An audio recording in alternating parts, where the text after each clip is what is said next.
Mis padres favorecieron a mi hermana toda mi vida, hasta que descubrió que tenía 15 millones de dólares y sufrió una crisis total en la cena de Acción de Gracias. Mi padre se quedó sin palabras. Mi nombre es Renata, y durante 32 años, viví a la sombra de mi hermana Marisol. Sin importar cuánto me esforzara o lo que lograra, a los ojos de mis padres, yo siempre fui la hija de segunda. Lo que nunca supieron fue que, mientras ellos estaban ocupados elogiando a mi hermana del montón, yo, en silencio, construí una fortuna de 15 millones de dólares. Todo cambió el pasado día de Acción de Gracias, cuando mi secreto, cuidadosamente guardado, estalló entre el pavó y el relleno. Permítanme contarles dónde comienza esta historia. Antes de empezar, dejen un comentario diciéndome desde dónde me están viendo.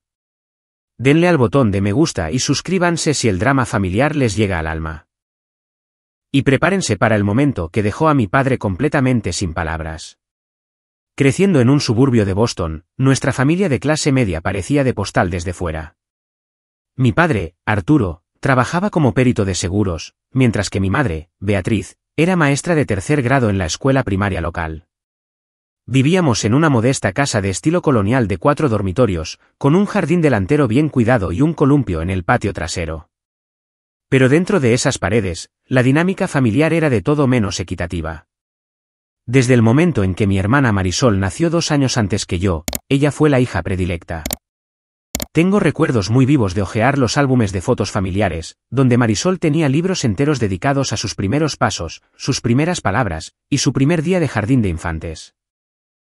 Mis logros, en comparación, merecían quizás 1 o 2 páginas escondidas al final de sus álbumes, casi como si hubieran sido una ocurrencia tardía.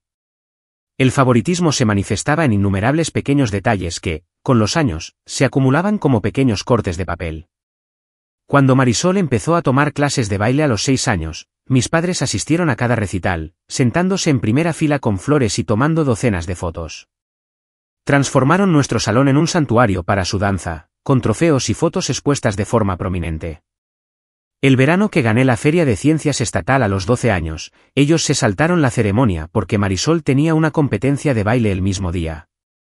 Mi certificado terminó en un cajón de mi habitación. Las mañanas de Navidad contaban la misma historia. Marisol desenvolvía regalos caros, cosas que había pedido específicamente, mientras que yo recibía artículos prácticos o regalos genéricos que demostraban poca consideración. Un año destaca dolorosamente en mi memoria. Marisol, que entonces tenía 14 años, recibió un hermoso collar de oro blanco con un colgante de zafiro que hacía juego con sus ojos. Yo recibí una colección de libros educativos sobre científicos famosos. No es que no me gustara la ciencia, pero el mensaje era claro: Marisol merecía cosas hermosas, mientras que yo debía centrarme en ser práctica.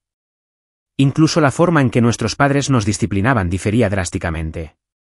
Cuando Marisol no respetaba el toque de queda o la pillaban mintiendo sobre dónde había estado, mis padres la sentaban para una conversación amable sobre tomar mejores decisiones. Cuando yo cometía las mismas infracciones, me castigaban inmediatamente, a menudo añadiendo tareas adicionales como castigo. El doble rasero era tan obvio que hasta nuestros vecinos lo comentaban. Nuestros dormitorios contaban la historia de la inversión parental. La habitación de Marisol se redecoraba cada pocos años para adaptarse a sus intereses cambiantes.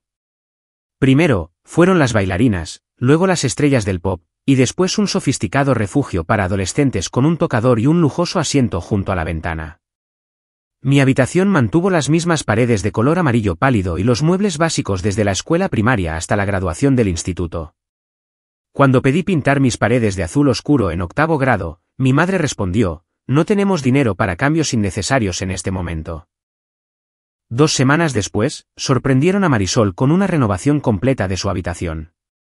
Aprendí pronto que el camino hacia cualquier tipo de atención parental pasaba por el rendimiento académico. Mientras Marisol era una estudiante de notable que destacaba en actividades sociales, yo me esforcé por sacar todos sobresalientes. Me uní a todos los clubes académicos, participé en competiciones y me quedé estudiando hasta tarde. Mis padres reconocían estos logros con asentimientos distraídos o comentarios como: ¿no quieres probar algo divertido como tu hermana? El constante desdén por mis logros podría haber quebrado mi espíritu, pero en cambio, forjó algo diferente en mí, una feroz independencia. A los 13 años, dejé de buscar su aprobación. Me volví autosuficiente, aprendiendo a cocinar por mi cuenta, gestionando mi propio horario y encontrando mi propio transporte para las competiciones académicas. Observé cómo Marisol seguía dependiendo de nuestros padres para todo, desde la colada hasta la ayuda con los deberes, bien entrada en la adolescencia. La única persona que me vio, que realmente me vio, fue mi abuela Consuelo, la madre de mi padre. La abuela Consu era una mujer astuta y sensata que había trabajado como contable en una época en la que pocas mujeres tenían carrera. Durante mis visitas semanales a su casa, me hacía preguntas detalladas sobre mis intereses académicos y escuchaba atentamente mis respuestas. Tenía 15 años cuando la abuela Consu empezó a enseñarme sobre el dinero. Una tarde, mientras horneábamos galletas en su cocina, me preguntó si sabía qué era el interés compuesto. Cuando negué con la cabeza, sacó un bloc de papel y me mostró cómo el dinero podía crecer con el tiempo. Ese día cambió mi vida. Durante los siguientes 3 años, me enseñó todo lo que sabía sobre invertir, ahorrar y construir riqueza, lecciones que mis padres nunca se molestaron en compartir con ninguna de sus hijas. Puede que tu hermana esté recibiendo toda la atención ahora, me dijo una vez la abuela Consu, pero tú eres la que tiene la mente para el éxito. Recuerda, la verdadera riqueza no es ostentosa. Las personas más ricas en una habitación rara vez son las que lo demuestran. Mi graduación del instituto debería haber sido un día de triunfo. Fui la mejor de mi promoción, había conseguido una beca completa para la universidad estatal y me habían aceptado en su prestigioso programa de negocios. Mientras daba mi discurso desde el podio, vi a mi familia entre el público. Mi padre estaba grabando, pero más tarde descubrí que el vídeo era principalmente de Marisol reaccionando a varios momentos, en lugar de mí hablando. Durante mi fiesta de graduación, mis padres pasaron la mayor parte del tiempo contando a los parientes sobre la aceptación de Marisol en una costosa universidad privada, a pesar de sus mediocres calificaciones. Mis logros se mencionaron como un breve aparte, qué bien que Renata consiguió esa beca. Siempre fue tan práctica. Esa noche, me hice una promesa a mí misma, algún día, construiría una vida tan exitosa que sería imposible de ignorar. Pero para cuando lo lograra, me preguntaba si todavía querría su reconocimiento. Mientras Marisol se dirigía a la Universidad de Westfield, una universidad privada que costaba más de $40.000 al año, yo me matriculé en la universidad estatal con mi beca académica completa. El contraste en cómo se apoyaron nuestras educaciones no podría haber sido más evidente. Mis padres ayudaron a Marisol a amueblar su dormitorio con todo nuevo, desde ropa de cama coordinada hasta un mini refrigerador y el último portátil. Condujeron 6 horas para ayudarla a mudarse, quedándose el fin de semana para asegurarse de que estuviera bien instalada. Para mi mudanza a la universidad, mi padre me dejó con mis 2 maletas y una caja de suministros de segunda mano, diciendo, bueno, siempre has sido independiente. Estoy seguro de que te las arreglarás. Llama si necesitas algo de verdad. En 20 minutos estaba de vuelta en el coche, corriendo a casa para ayudar a mi madre a preparar un paquete de ayuda para Marisol, que llevaba solo 2 semanas en la universidad y ya echaba de menos su casa. Cuando llamaba a casa ese primer semestre, mis padres siempre parecían distraídos, ansiosos por contarme sobre la vida social de Marisol y cómo se estaba adaptando. Cuando mencioné mi promedio de 4.0 después de los exámenes parciales, mi madre dijo, «Qué bien, cariño. Te he contado que a Marisol la han invitado a unirse a la mejor hermandad del campus». Las disparidades financieras se hicieron aún más evidentes a medida que avanzaba la universidad. Mis padres no contribuyeron en nada a mi educación, recordándome que tenía una beca cada vez que surgía el tema del dinero. Mientras tanto, no solo pagaban la matrícula completa de Marisol, sino que también le daban una asignación mensual para sus gastos. Yo trabajaba en 3 empleos para cubrir mis gastos de manutención, turnos de mañana en la cafetería del campus, horas de fin de semana en la biblioteca y dando clases particulares a otros estudiantes de economía y finanzas.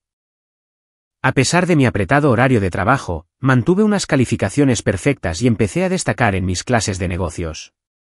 Durante mi segundo año, el profesor Castillo, que enseñaba análisis financiero, me pidió que me quedara después de clase un día.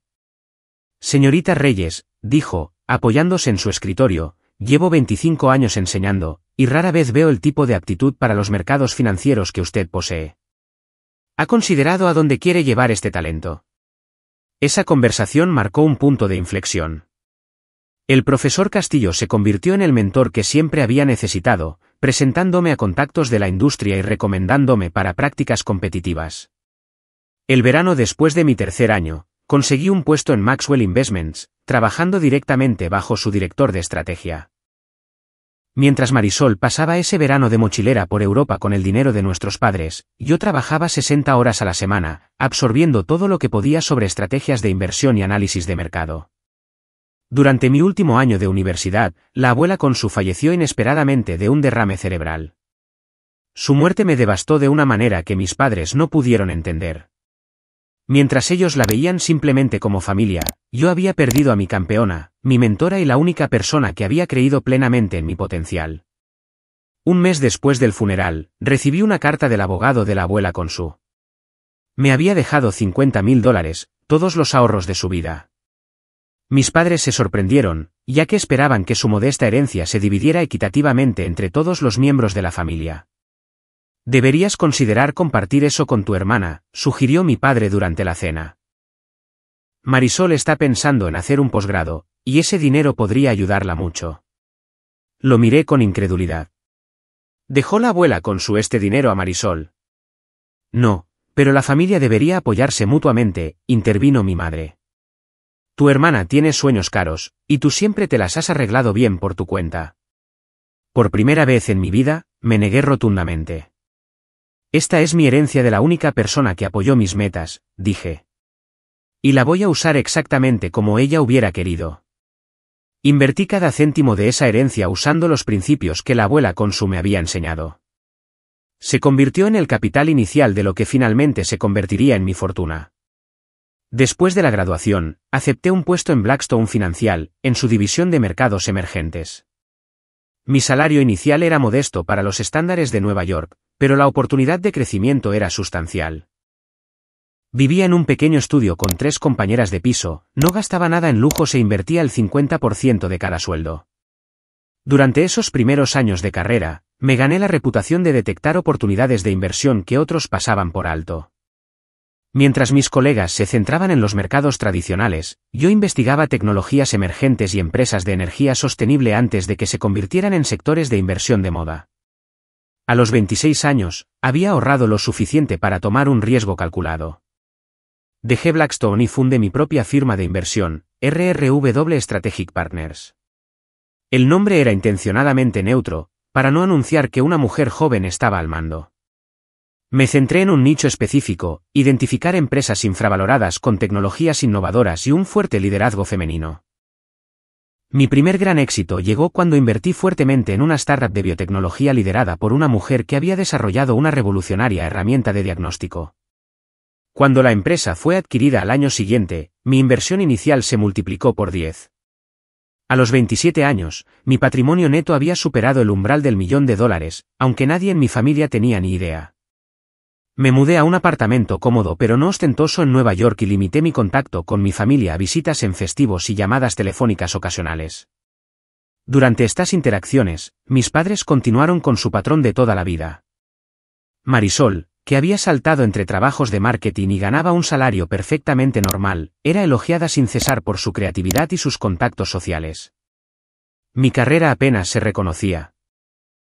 Y cuando lo hacían, mi madre decía cosas como, «Qué bien que encontraste un trabajo estable, aunque suena terriblemente aburrido».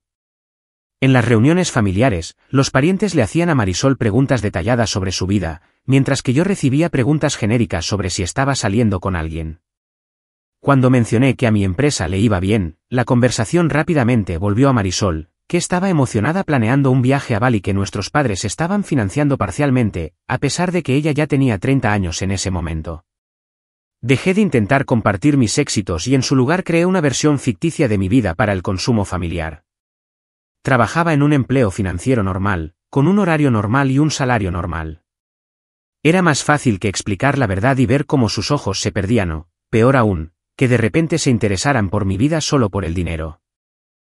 Durante los siguientes 5 años, RRW Strategic Partners pasó de ser una operación de una sola mujer a una firma de inversión boutique con 15 empleados y más de $200 millones bajo gestión.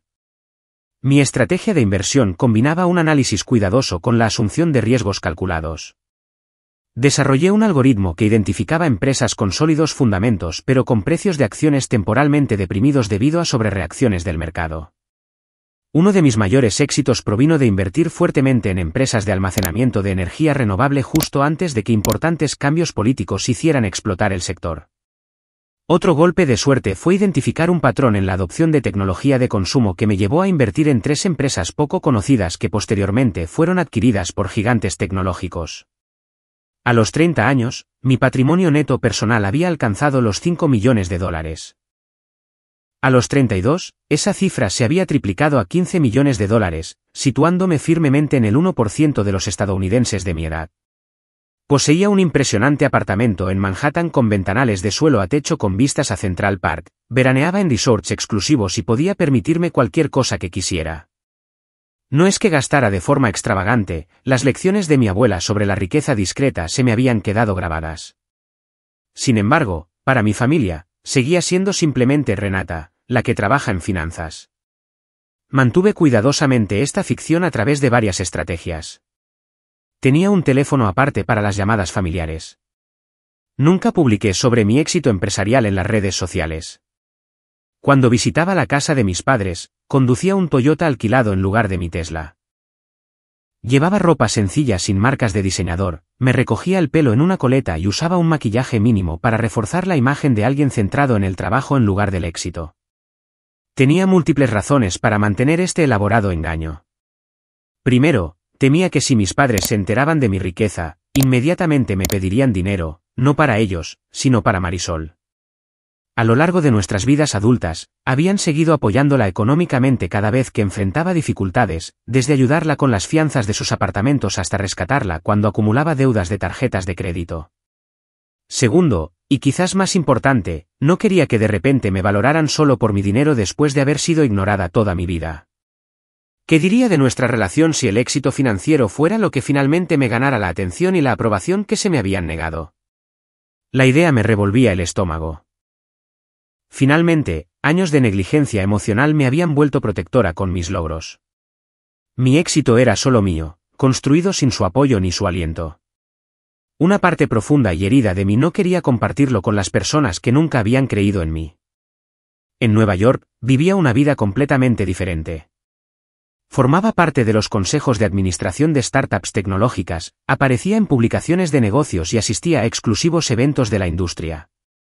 Poseía ropa de diseñador y joyas finas que nunca usaba cerca de la familia.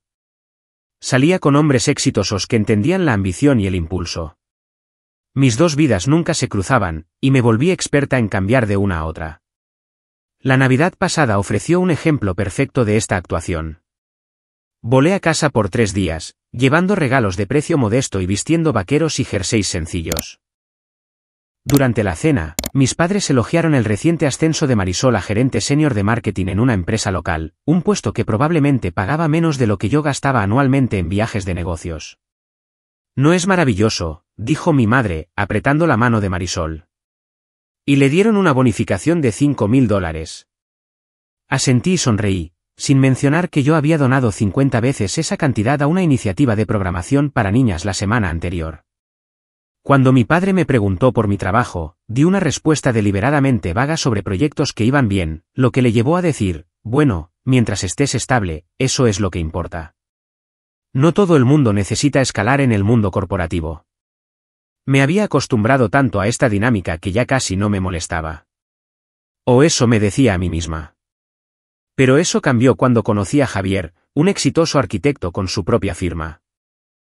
Javier vio a través de mis muros cuidadosamente construidos desde nuestra primera cita. Después de 3 meses de salir, hizo la pregunta que nadie se había molestado en hacer antes: ¿por qué minimizas tu éxito cuando estás con tu familia? La pregunta me pilló por sorpresa. Estábamos cenando en mi apartamento, y acababa de terminar una llamada con mi madre en la que, una vez más, había esquivado preguntas sobre mi trabajo con respuestas intencionadamente aburridas. No lo minimizo, dije automáticamente. Simplemente no les interesan las finanzas. Javier me lanzó una mirada cómplice. Renata, eres una de las personas más exitosas que conozco. Gestionas cientos de millones en activos. Has salido en Forbes. Y sin embargo, acabas de decirle a tu madre que tuviste un día normal en la oficina revisando hojas de cálculo. Como no respondí, continuó con más suavidad, no te estoy juzgando. Solo tengo curiosidad por saber por qué les ocultas una parte tan grande de ti misma. Esa noche, le conté a Javier la historia completa de mi infancia y los años de negligencia emocional. Escuchó sin interrupción, y cuando terminé, dijo algo que resonó profundamente en mí: vivir dos vidas separadas debe ser agotador. En algún momento, ¿no querrías simplemente ser tú misma en tu totalidad? Su pregunta se quedó conmigo durante semanas. A medida que se acercaba el Día de Acción de Gracias, tomé una decisión. No anunciaría mi riqueza o éxito de forma dramática, pero dejaría de ocultarlo activamente. Llevaría a Javier a casa para que conociera a mi familia, vestiría la ropa que realmente me gustaba y respondería honestamente a las preguntas sobre mi trabajo si me las hacían. Como un pequeño paso hacia la autenticidad, compré un televisor nuevo para mis padres, un modelo bonito pero no extravagante. Era algo que necesitaban, ya que su televisor actual tenía más de 10 años, y representaba una pequeña fracción de lo que realmente podía permitirme darles. Aún así, era más caro que mis habituales regalos genéricos, y me sentía a la vez nerviosa y emocionada por este pequeño paso hacia la honestidad. El viaje en coche de Nueva York a Boston el miércoles antes de Acción de Gracias me llenó de una ansiedad familiar, a pesar de la tranquilizadora presencia de Javier. Al entrar en la calle de mis padres, noté inmediatamente el nuevo Audi de Marisol aparcado en la entrada, un coche que sabía que mis padres le habían ayudado a financiar a pesar de su supuesto éxito profesional. Empieza la función, le susurré a Javier mientras aparcábamos en la calle y recogíamos nuestras maletas. El televisor, envuelto en un elegante papel plateado con un lazo azul, estaba en el asiento trasero. Lo entregaría después de instalarme. En el momento en que cruzamos la puerta principal, la dinámica familiar se estableció con una dolorosa previsibilidad. Mi madre pasó de largo para abrazar a Javier, encantada de conocer a mi novio exitoso, mientras que mi padre me dio una palmada distraída en el hombro antes de llamar: Marisol, Renata está aquí. Marisol entró en la habitación como si estuviera haciendo una entrada en escena. A sus 34 años, mi hermana todavía se movía con el aire confiado de alguien a quien le habían dicho toda su vida que era especial. Su pelo rubio oscuro estaba recién teñido, su maquillaje impecable. Renata, exclamó, dándome un rápido abrazo que apenas hizo contacto. Se giró inmediatamente hacia Javier, evaluándolo con evidente aprobación. Así que tú eres el famoso Javier. Mamá dice que eres arquitecto. Mientras Javier manejaba las presentaciones con gracia, eché un vistazo al salón. Nuevas fotos de Marisol y su marido, Sergio, dominaban la repisa de la chimenea, incluyendo varias de sus vacaciones en Hawái a las que nuestros padres habían contribuido como regalo de aniversario. Vi exactamente una foto mía, una foto de graduación de hace 5 años, metida en una mesita auxiliar. La cena de esa noche fue una clase magistral de favoritismo sutil. Mi madre había preparado todas las comidas favoritas de Marisol, incluyendo las laboriosas albóndigas suecas que a ella le encantaban. Cuando me ofrecía ayudar en la cocina, mi madre dijo: no hace falta, cariño. Marisol ya ha puesto la mesa tan bonita. La conversación durante la cena giró por completo en torno al reciente ascenso de Marisol. Gesticulaba dramáticamente mientras describía su nueva oficina con vistas y su equipo de 2 especialistas en marketing junior que le reportaban. Es una gran validación, ¿sabes?, dijo, sorbiendo su vino. Todos esos años de networking y de construir relaciones finalmente están dando sus frutos. ¿Me dijeron específicamente que mis habilidades interpersonales fueron la razón por la que conseguí el puesto? Mis padres asentían con entusiasmo durante toda su historia. Cuando Sergio mencionó que el ascenso solo venía con un modesto aumento, mi padre dijo inmediatamente: bueno, ya sabes, podemos ayudar si necesitas mejorar algunas cosas para tu nuevo puesto. Las primeras impresiones importan en los negocios.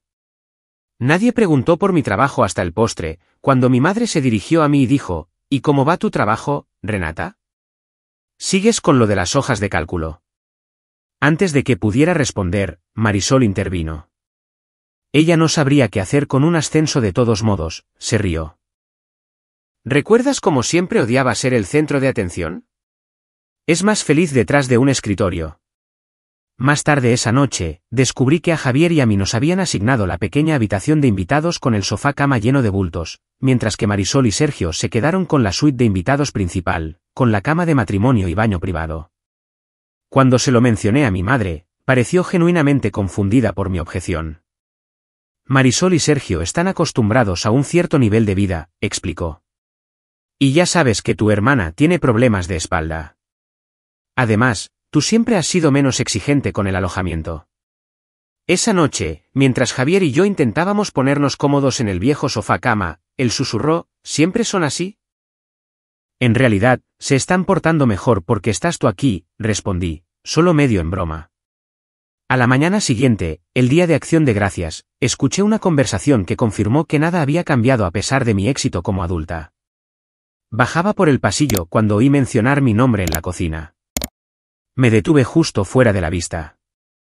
Es que no entiendo por qué Renata no ha progresado más en su carrera, decía mi madre. Siempre fue tan buena en matemáticas y en esas cosas analíticas. Algunas personas simplemente no tienen ambición, respondió mi padre. Ella siempre se ha contentado con menos, no como Marisol, que siempre lucha por más. Oí a Marisol suspirar dramáticamente. A veces me da pena. Y ahora ha traído a casa a este tipo tan exitoso. Lo busqué en Google, ¿sabes? Su firma de arquitectura hace proyectos enormes. Le doy 6 meses antes de que se dé cuenta de que ella no está a su nivel. Me quedé helada, sus palabras cortando más profundo de lo que deberían, dado lo a menudo que había oído sentimientos similares. Javier me encontró allí, me puso una mano suave en el hombro y susurró, salgamos a caminar. Afuera, en el aire fresco de noviembre, finalmente dejé que las lágrimas cayeran. Ha sido así toda mi vida, dije. Nada de lo que hago es suficiente. Y ahora me compadecen porque piensan que tú eres demasiado exitoso para mí. Javier dejó de caminar y se giró para mirarme. ¿Sabes lo que pienso? Creo que es hora de que sepan exactamente quién eres. Más tarde esa tarde, mientras ayudaba a mi madre a preparar la comida de Acción de Gracias, recibí una llamada de trabajo que no podía evitar. Una de nuestras principales inversiones se estaba finalizando, y se requería mi opinión. Salí al patio trasero para tener privacidad, hablando con confianza sobre cifras millonarias y ajustes de estrategia. No me di cuenta de que Marisol me había seguido afuera hasta que terminé la llamada y me giré para encontrarla de pie junto a la puerta trasera, con una expresión de sospecha. ¿Quién era?, preguntó. Sonaba bastante intenso para alguien que solo hace entrada de datos o lo que sea. Cosas del trabajo, dije, intentando pasar junto a ella para entrar en la casa. Me bloqueó el paso. ¿Desde cuándo los analistas de datos hablan de carteras de inversión y rendimientos de 7 cifras? ¿Cuál es tu trabajo, en realidad? Antes de que pudiera formular una respuesta, mi madre nos llamó a ambas adentro para ayudar a poner la mesa. Marisol me lanzó una larga y calculadora mirada antes de darse la vuelta, pero yo sabía que la conversación no había terminado. Mi narrativa cuidadosamente construida comenzaba a desmoronarse, y me sentí a la vez aterrorizada y extrañamente aliviada. El último hilo se rompió cuando Javier, en una conversación casual con Sergio, mencionó nuestro próximo viaje a Tokio. Renata tiene un nuevo cliente allí, explicó. Pero vamos a extender el viaje para explorar la ciudad. Yo nunca he estado, pero Renata va varias veces al año por trabajo. Vi la cabeza de Marisol levantarse bruscamente desde el otro lado de la habitación, sus ojos entrecerrándose mientras procesaba esta nueva información que contradecía todo lo que les había contado sobre mi modesta carrera. Mientras nos dirigíamos al comedor para la cena de Acción de Gracias, podía sentir la tensión acumulándose como una tormenta en el horizonte. El comedor parecía una escena de una película navideña tradicional. Mi madre había usado su mejor mantel, el que tenía hojas de otoño bordadas que mi abuela le había regalado hacía años. La vajilla buena, que solo aparecía en ocasiones especiales, estaba colocada con precisión en cada lugar. Un pavo dorado reposaba en el centro de la mesa, rodeado de todas las guarniciones clásicas, un puré de patatas esponjoso, una salsa rica, una cazuela de judías verdes con cebolla crujiente, una cazuela de batata con malvaviscos dorados, salsa de arándanos, tanto casera como de lata, ya que mi padre insistía en el cilindro con estrías, y panecillos frescos todavía calientes del horno. Nos sentamos, con mi padre a la cabeza de la mesa, mi madre a los pies y las parejas a cada lado. Mi padre dijo una breve oración, agradeciendo a Dios por la familia y la abundancia, palabras que se sintieron extrañamente proféticas dado lo que estaba a punto de suceder. Los primeros 15 minutos transcurrieron agradablemente, con los comentarios habituales sobre lo jugoso que estaba el pavo y los recuerdos de otros días de acción de gracias.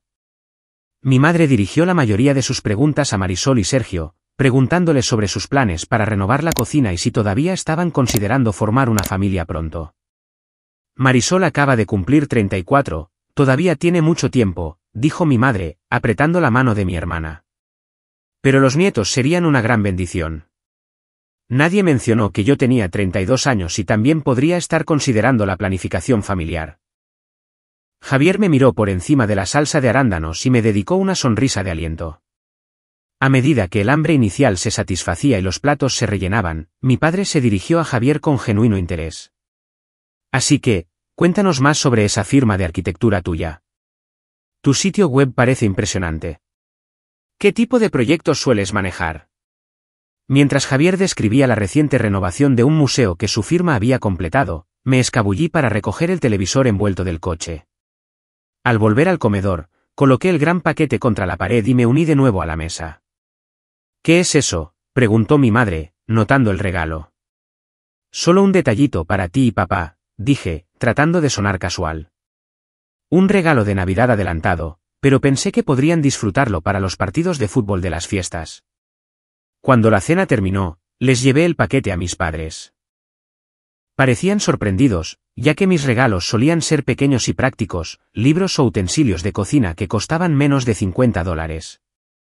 Mi padre rasgó el papel de regalo para revelar un televisor inteligente de 55 pulgadas, no el modelo más caro disponible, pero sin duda una mejora significativa con respecto a su antiguo aparato. Sus cejas se arquearon mientras leía las especificaciones en la caja. Renata, esto es demasiado, dijo mi madre, confundida. Esto debe haber costado una fortuna. Estaba de oferta, mentí instintivamente, y luego me corregí. En realidad, no lo estaba. Quería comprarles algo bonito. ¿Cómo puedes permitirte algo así?, preguntó mi padre, su tono a medio camino entre preocupado y sospechoso. Estos cuestan más de $1000.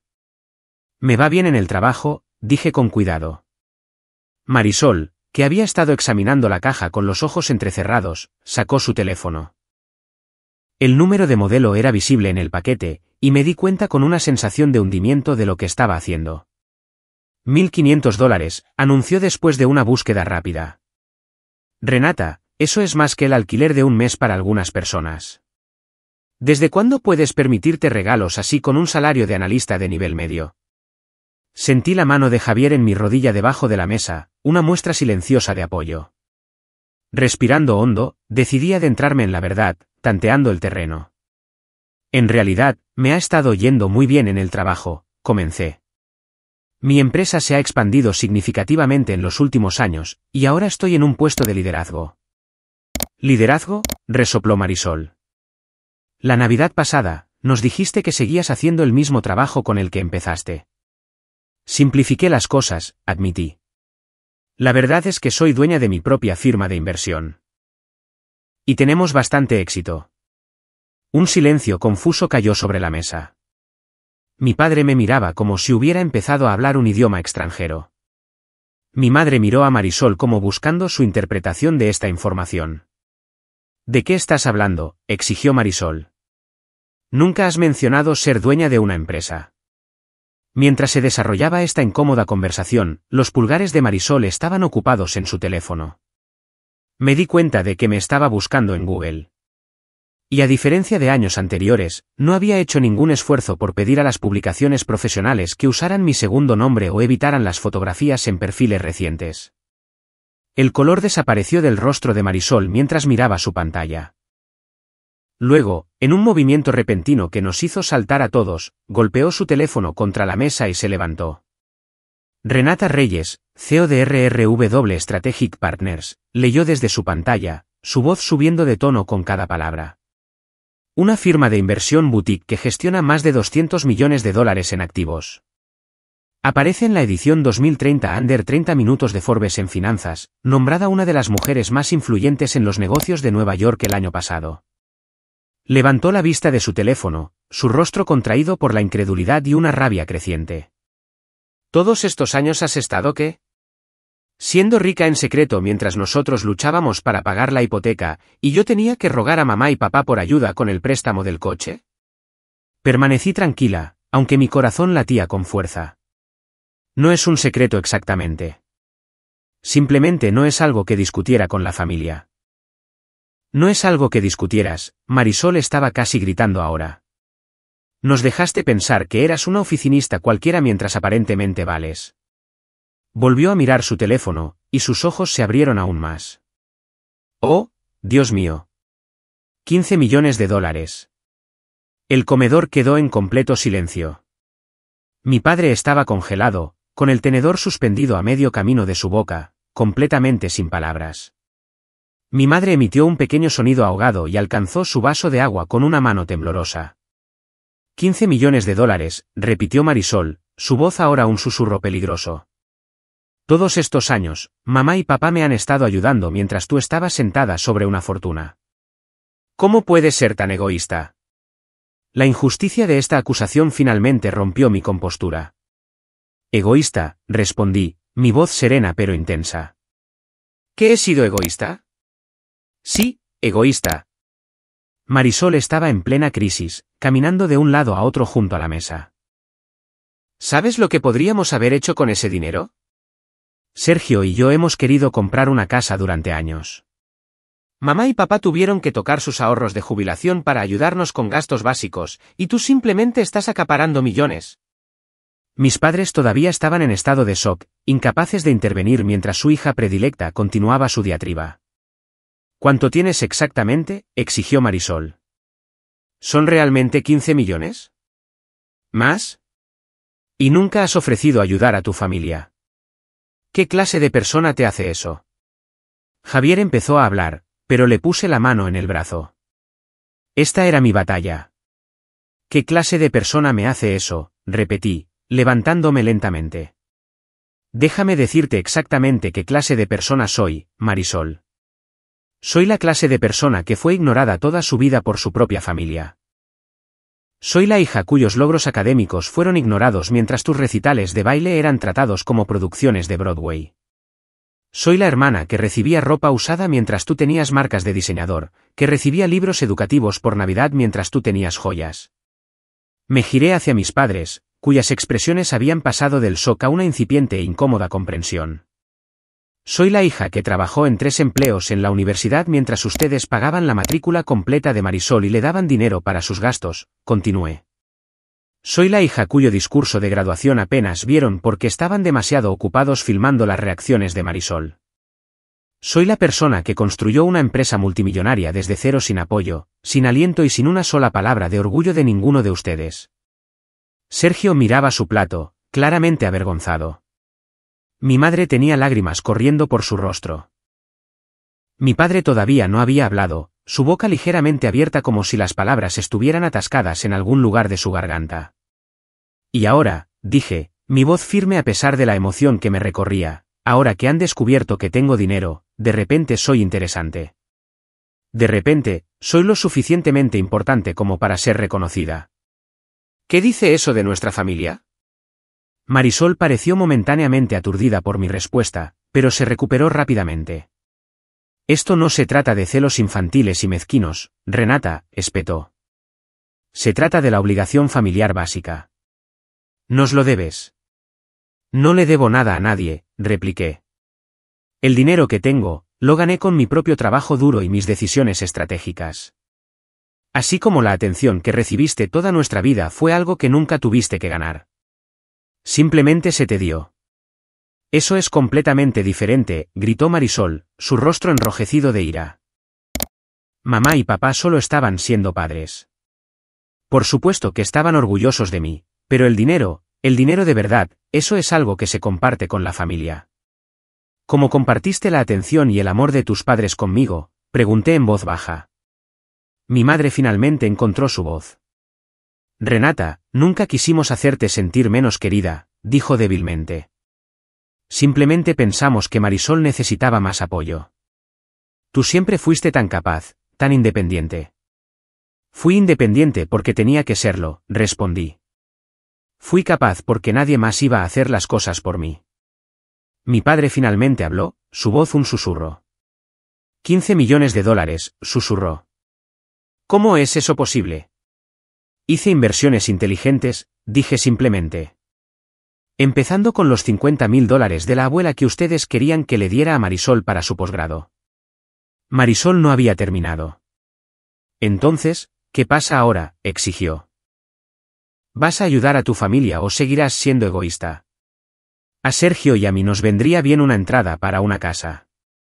Mamá y papá deberían poder jubilarse cómodamente. Eso es lo que la familia hace por los demás. Javier, que había permanecido respetuosamente en silencio durante la mayor parte de la confrontación, finalmente habló. Por lo que he observado hoy, Renata ha estado dando a esta familia toda su vida, solo que no financieramente. Quizás es hora de que alguien le devuelva algo a ella, como un respeto básico. Nadie te ha preguntado, le espetó Marisol. Creo que hemos terminado aquí, dije, colocando mi servilleta en la mesa. Javier y yo nos quedaremos en un hotel esta noche. Simplemente te vas a ir, Marisol estaba incrédula. ¿Después de soltar esta bomba sobre nosotros? Típico de Renata, siempre pensando en sí misma. Mientras recogía mi bolso y mi abrigo, me giré para dar un último vistazo a mi familia. Mi padre todavía parecía incapaz de formar frases completas. Mi madre lloraba en silencio.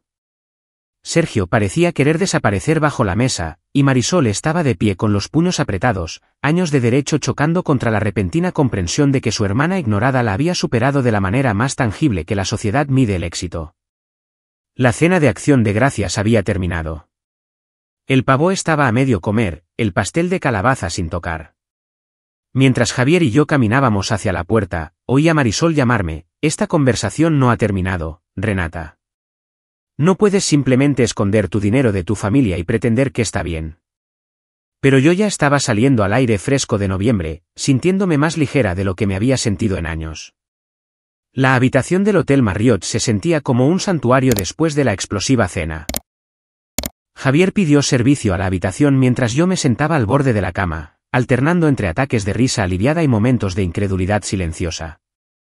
No puedo creer que eso acaba de pasar, dije por quizás 10ª vez.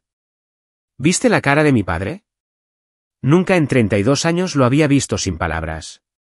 Javier se sentó a mi lado, entregándome una copa de vino de la bandeja del servicio de habitaciones. Estuviste magnífica, dijo. Completamente digna, mientras tu hermana tenía una rabieta en toda regla por un dinero que no es suyo. Las consecuencias comenzaron casi de inmediato. Mi teléfono vibró con mensajes de texto y llamadas, primero de Marisol, luego de mi madre, incluso de Sergio. Lo silencié y lo puse boca abajo en la mesita de noche. Tendrán que esperar hasta mañana, dije. Estoy emocionalmente agotada. Esa noche, acurrucada contra el pecho de Javier en la cama del hotel, experimenté una extraña mezcla de emociones. Había tristeza por la relación familiar que nunca había tenido realmente, ira por años de desdén, pero predominantemente, una abrumadora sensación de liberación. El secreto que había guardado durante tanto tiempo finalmente había salido a la luz, y aunque la revelación había sido caótica, había libertad en dejar de esconderme. La mañana trajo una avalancha de notificaciones. Marisol había enviado 17 mensajes de texto durante la noche, una montaña rusa de emociones que iban desde la furia, ¿cómo te atreves a abandonarnos?, a la disculpa, siento haber gritado, pero tienes que entender lo impactante que fue esto, al derecho, tenemos que hablar sobre cómo tu dinero puede ayudar a la familia, y de vuelta a la ira, tu silencio es tan inmaduro y egoísta. Mi madre había llamado 4 veces y había dejado mensajes de voz llorosos pidiéndome que por favor volviera a casa para que pudiéramos hablar las cosas. Sergio había enviado un único y torpe mensaje disculpándose por el desastre de la cena y afirmando que no tenía nada que ver con las expectativas de Marisol. Mi padre no había llamado ni enviado mensajes. Estaba en la ducha cuando llamaron a la puerta de la habitación del hotel. Javier abrió y se encontró a mi padre de pie en el pasillo, todavía con la ropa de ayer, su rostro demacrado por lo que parecía ser una noche de insomnio. Necesito hablar con mi hija, dijo. Salí del baño envuelta en una bata de hotel, con el pelo mojado goteando sobre mis hombros. Papá, dije, sorprendida de verlo allí. ¿Cómo nos encontraste? Solo hay 3 hoteles en la ciudad, respondió. Esta fue mi segunda parada. El Hilton les manda saludos.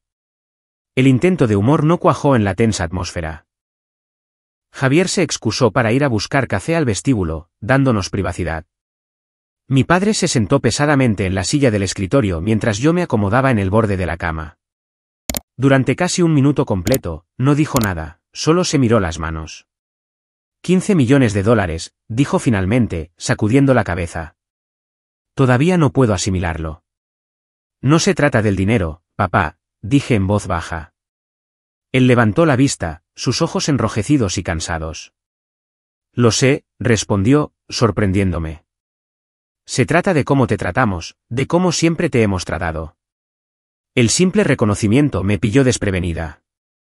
Esperaba defensas, justificaciones, quizás incluso ira por haber ocultado mi éxito. La admisión casi me hizo llorar. No fui un buen padre para ti, continuó, su voz áspera por la emoción. Me decía a mí mismo que Marisol necesitaba más atención, más apoyo, más todo. Siempre fue tan dramática, tan exigente. Tú eras tranquila, capaz, inteligente. Pensé que eso significaba que necesitabas menos de nosotros, pero eso no fue justo para ti. No, no lo fue, estuve de acuerdo, sin querer suavizar la verdad para hacerlo sentir mejor. Tu madre y yo caímos en un patrón desde el principio. Marisol lloraba y hacía rabietas si no conseguía lo que quería. Tú simplemente te adaptabas, encontrabas otra manera. Tomamos el camino de menor resistencia, y tú sufriste por ello. Se pasó una mano por la cara. Cuando tenías 10 años, ganaste esa competición de ciencias en la escuela. ¿Te acuerdas? Construiste ese modelo del sistema solar que realmente se movía.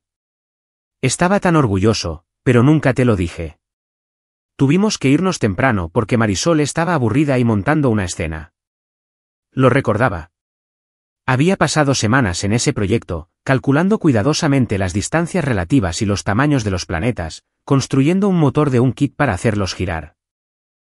Gané el primer lugar, pero mi familia ya se había ido cuando dijeron mi nombre. Ha habido 1000 momentos como ese, dije.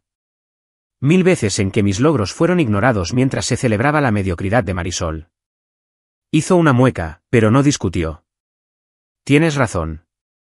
Y ahora te has vuelto más exitosa de lo que podríamos haber imaginado, y nos lo perdimos. Nos perdimos todo tu viaje. ¿Habría importado si no fuera exitosa?, pregunté. Si fueras solo una analista normal con un sueldo decente, ¿estaríamos teniendo esta conversación? ¿O Marisol seguiría siendo el centro del universo familiar? No tuvo respuesta para eso. Nuestra conversación fue interrumpida por mi teléfono sonando. Mi madre llamaba de nuevo. Rechacé la llamada, pero momentos después, sonó el teléfono de mi padre. Contestó, hablando en voz baja, su expresión cada vez más incómoda. Están en casa, dijo después de colgar. Tu madre y Marisol. Quieren hablar contigo, todos nosotros, como una familia. Sobre mi dinero, adiviné. No pudo mirarme a los ojos, lo cual fue respuesta suficiente. Cuando Javier regresó, lo puse al día. ¿Vale la pena volver allí?, preguntó, preocupado. No les debes otra confrontación. Lo pensé cuidadosamente. Una parte de mí quería hacer el check-out del hotel y conducir directamente de regreso a Nueva York, dejando atrás el desorden.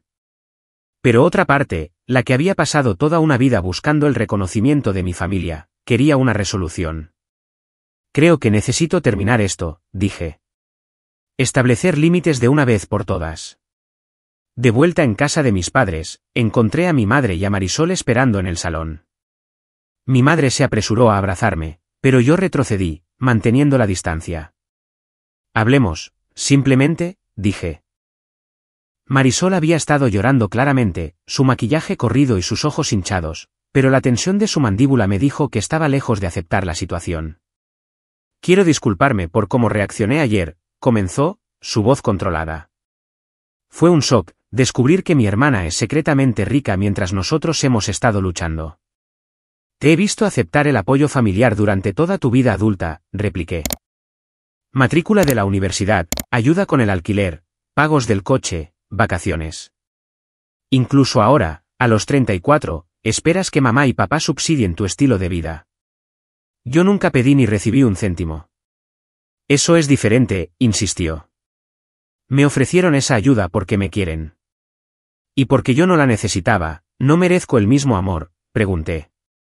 Mi madre intervino, su voz suplicante. Las queremos a las dos por igual, Renata. Simplemente lo demostramos de manera diferente. A mí no me lo demostraron en absoluto, dije rotundamente. Toda mi infancia es un caso de estudio sobre favoritismo. Eso no es justo, protestó mi madre. También estuvimos presentes para ti. Nombra uno de mis logros que celebraran con tanto entusiasmo como los recitales de baile de Marisol, desafié. Una vez que pusieran mis necesidades antes que las de ella. El silencio fue condenatorio. Marisol, frustrándose con la dirección de la conversación, fue a su verdadera preocupación. Mira, lo que pasó en el pasado, pasado está. Ahora somos adultas. La pregunta es, ¿qué vas a hacer para ayudar a tu familia ahora que sabemos que puedes? El derecho en su voz era asombroso. Nada, dije simplemente. Nada, repitió, incrédula. Tienes 15 millones de dólares y no haces nada por tu familia. ¿Qué has hecho tú por mí?, pregunté. Además de competir por atención, menospreciar mis logros y ahora exigir acceso a mi dinero. Eso es lo que hacen las familias, Renata, casi gritó. Se apoyan mutuamente. Sí, lo hacen, estuve de acuerdo. Pero esto no es apoyo lo que pides. Es un derecho a algo que no te has ganado. Si mamá y papá necesitaran atención médica o estuvieran perdiendo su casa, eso es diferente. Pero tú quieres mi dinero porque crees que mereces un estilo de vida mejor del que te has ganado. La conversación se deterioró a partir de ahí. Marisol se volvió cada vez más hostil, alternando entre viajes de culpa, exigencias directas y, finalmente, amenazas de excluirme de la familia si no compartía mi riqueza. Mi madre lloraba y suplicaba por la paz, sin abordar los problemas centrales. Mi padre se sentó en silencio, intentando moderar ocasionalmente, pero sobre todo con aspecto derrotado. Después de una hora de discusiones circulares que no resolvieron nada, Javier y yo recogimos nuestras cosas y nos preparamos para irnos. Mientras nos dirigíamos a la puerta, mi padre nos siguió hasta el coche. Lo siento, dijo simplemente, por todo, por 32 años de haberme equivocado. Asentí, incapaz de formular una respuesta que abarcara la complejidad de mis sentimientos. Regresamos a Nueva York esa tarde, 3 días antes de lo planeado. Durante el largo viaje, Javier y yo hablamos de todo lo que había pasado. Lo manejaste con una gracia increíble, dijo mientras cruzábamos la frontera estatal hacia Nueva York. La mayoría de la gente se habría rendido a la presión o habría quemado todos los puentes. No sé si los puentes no están ya quemados, suspiré. No me imagino que Acción de Gracias esté en el calendario el próximo año. Quizás eso no sea algo malo, sugirió suavemente. La familia debería elevarte, no derribarte. A veces, la familia que elegimos es más importante que la familia en la que nacemos. La semana después de Acción de Gracias trajo continuas consecuencias. Mis padres llamaban a diario, su enfoque evolucionando de defender a Marisol a reconocer lentamente su papel en la creación de la dinámica familiar. Mi padre, especialmente, parecía estar reflexionando genuinamente sobre su comportamiento. Creo que nunca te vi de verdad, dijo durante una llamada. Estaba tan ocupado manejando las necesidades de Marisol que me perdí quién eras realmente. Estoy orgulloso de ti, Renata. No por el dinero, sino porque construiste algo notable a pesar de tener unos padres que te fallaron. A mi madre le costó más aceptar la responsabilidad, a menudo recurriendo a pero las queríamos a las dos o Marisol solo necesitaba más atención. Aún así, podía sentir un cambio gradual en su perspectiva, pequeñas grietas en la narrativa que había mantenido durante décadas. Marisol adoptó un enfoque diferente. Después de varios días de mensajes furiosos a los que no respondí, comenzó a contactar a la familia extendida, compartiendo una versión distorsionada de los hechos que me presentaba como una hermana codiciosa y egoísta que se negaba a ayudar a la familia necesitada. Primos y tías con los que apenas hablaba comenzaron a enviar mensajes expresando su decepción por mi materialismo. Nunca te he pedido dinero antes, escribió mi prima Liliana, a quien no había visto en 5 años, pero mi hijo realmente quiere ir a un campamento de fútbol este verano, y como obviamente estás forrada. Borré los mensajes sin responder. Las personas que realmente me conocían entendían la situación. Aquellos que solo contactaron cuando el dinero estaba involucrado confirmaron exactamente por qué había mantenido mi éxito en privado durante tanto tiempo. 6 meses después de la crisis de Acción de Gracias, la primavera había traído un nuevo crecimiento, tanto en el mundo natural como en mi vida personal. Las secuelas inmediatas habían sido dolorosas, pero la honestidad forzada había creado finalmente un espacio para la sanación, incluso si esa sanación se veía diferente de lo que alguna vez hubiera esperado. Empecé a ver a la doctora Isadora Herrera, una terapeuta especializada en trauma familiar, que me ayudó a procesar las complejas emociones que rodeaban mi infancia y la reciente confrontación. Tu éxito desencadenó un sistema familiar que se construyó sobre roles específicos, explicó durante una sesión. A ti te asignaron el papel de la hija autosuficiente e ignorada. Marisol era la hija necesitada y celebrada. Tus padres eran los proveedores que centraban sus recursos donde percibían la mayor necesidad. Cuando revelaste tu éxito, destrozaste esos roles, y todo el sistema familiar se desestabilizó. A través de la terapia, llegué a entender que, aunque no podía cambiar mi pasado ni el comportamiento de mi familia, podía establecer límites claros en el futuro. Redacté un correo electrónico a toda mi familia delineando estos límites. No discutiría mis finanzas, no proporcionaría fondos para el estilo de vida de Marisol y solo participaría en reuniones familiares donde mis logros y mi persona fueran respetados por igual que los de mi hermana. La respuesta a estos límites varió drásticamente. Marisol prácticamente cortó el contacto, enviando un último y mordaz mensaje acusándome de destruir a la familia con mi egoísmo. Bloqueé su número ese mismo día, una decisión que me trajo un alivio inmediato. Mi relación con mis padres evolucionó hacia algo más limitado, pero también más honesto. Hablábamos por teléfono cada pocas semanas, evitando cuidadosamente los temas que desencadenarían viejos patrones. Mi padre hizo esfuerzos genuinos por mostrar interés en mi vida y mi trabajo, haciendo preguntas reflexivas sobre mi empresa y reconociendo mi experiencia. Realmente no entendía lo que estabas construyendo, me dijo durante una llamada. Simplemente asumí que cuando decías, finanzas, te referías a algún puesto de nivel de entrada moviendo papeles. Siento no haberte pedido detalles nunca. A mi madre le resultó más difícil el ajuste. Continuaba sacando a relucir a Marisol, lamentando con frecuencia la brecha entre nosotras y sugiriendo ocasionalmente que un regalo financiero de mi parte podría ayudar a sanar la relación. Mamá, dije firmemente durante una de esas conversaciones, mi relación con Marisol se rompió mucho antes de que el dinero entrara en escena. No voy a usar mis recursos para comprar una hermandad falsa. Después de una cuidadosa consideración, tomé una decisión financiera con respecto a mi familia. Establecí un fondo fiduciario educativo para los hijos de Marisol, mi sobrina y mi sobrino, que cubriría sus gastos universitarios cuando llegaran a la edad. El fideicomiso estaba estructurado de manera que el dinero solo podía usarse para la educación, sin posibilidad de que Marisol accediera a él para otros fines. Cuando les conté a mis padres sobre el fideicomiso, mi padre expresó una gratitud genuina. Eso es increíblemente generoso, Renata, especialmente después de todo lo que ha pasado, dijo. Quiero a esos niños, respondí simplemente. Su futuro no debería estar limitado por conflictos de adultos. Mi relación con Javier se profundizó durante este periodo de agitación familiar. Me había visto en mi momento más vulnerable y más poderoso, presenciando tanto las heridas de mi infancia como la fuerza que había desarrollado en respuesta a ellas. 6 meses después de Acción de Gracias, me propuso matrimonio durante un viaje de fin de semana a los Berkshires, presentándome un anillo de esmeralda vintage que no podría haber sido más perfecto si lo hubiera diseñado yo misma.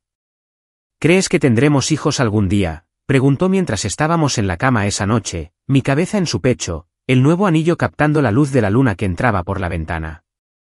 Creo que sí, respondí, sorprendida de cuánto deseaba ese futuro con él. Pero lo haremos mejor que mis padres. Amaremos a cada hijo por ser exactamente quien es, no por quien nos necesita más. En muchos sentidos, la sanación más profunda vino de construir lo que Javier había llamado mi familia elegida. Mis amigos cercanos, particularmente aquellos que habían sabido de mi éxito todo el tiempo, me brindaron el apoyo incondicional que nunca había encontrado en casa. Celebramos las fiestas juntos, creamos nuevas tradiciones y construimos conexiones basadas en el respeto mutuo en lugar de la obligación o la historia. Quizás el desarrollo más inesperado fue mi cambiante relación con el dinero en sí. Durante años, mi riqueza había sido una fuente secreta de validación, una prueba concreta de que había tenido éxito a pesar de la falta de fe de mi familia en mí. Después de la confrontación, empecé a verlo de manera diferente, no como un marcador, sino simplemente como una herramienta que proporcionaba seguridad y opciones. Aumenté mis donaciones filantrópicas, centrándome particularmente en organizaciones que apoyaban a mujeres jóvenes en finanzas y tecnología. Fui mentora de aspirantes a empresarias, compartiendo tanto conocimientos como, en algunos casos, capital inicial para proyectos prometedores. La alegría que encontré al ayudar a otros a construir sus sueños superó con creces la satisfacción vacía de acumular riqueza en secreto. Para cuando se acercó el siguiente día de Acción de Gracias, había aprendido varias lecciones profundas de la experiencia. Primero, la honestidad, aunque a veces dolorosa, es en última instancia menos agotadora que la pretensión. Vivir una doble vida había consumido una enorme energía emocional que ahora podía dirigir hacia actividades más satisfactorias. Segundo, el dinero no crea defectos de carácter, los revela. Aquellos que siempre me habían valorado continuaron haciéndolo independientemente de mi situación financiera. Aquellos que de repente mostraron interés cuando se enteraron de mi riqueza siempre habían sido transaccionales en su enfoque de las relaciones. Tercero, y quizás lo más importante, aprendí que mi valor nunca dependió del reconocimiento de mi familia. Había pasado décadas buscando la validación de personas que eran constitucionalmente incapaces de proporcionarla. Ese reconocimiento tenía que venir de dentro, de conocer mi propio valor, independientemente de la afirmación externa. El viaje no había terminado, por supuesto. Los sistemas familiares no se transforman de la noche a la mañana, y las viejas heridas no sanan por completo en cuestión de meses. Pero había encontrado un camino hacia adelante que honraba tanto mis experiencias pasadas como mis posibilidades futuras. Había dejado de permitir que me definiera lo que mi familia no podía darme y había empezado a abrazar lo que podía crear por mí misma. Siempre sería la chica que creció a la sombra de su hermana, pero también me había convertido en la mujer que salió a su propia luz. Y esa era una historia que valía más de 15 millones de dólares. ¿Alguna vez han tenido que confrontar a miembros de su familia por un trato desigual? Me encantaría escuchar sus historias en los comentarios de abajo. Si este vídeo resonó con ustedes, por favor, denle al botón de me gusta y suscríbanse para escuchar más historias sobre cómo superar desafíos familiares y encontrar su propio valor. Compartan esto con alguien que pueda necesitar escuchar que su valor no está determinado por la validación familiar. Gracias por escuchar mi viaje. Y recuerden, a veces lo más poderoso que pueden hacer es simplemente ser dueños de su verdad, sin importar lo incómodo que haga sentir a los demás.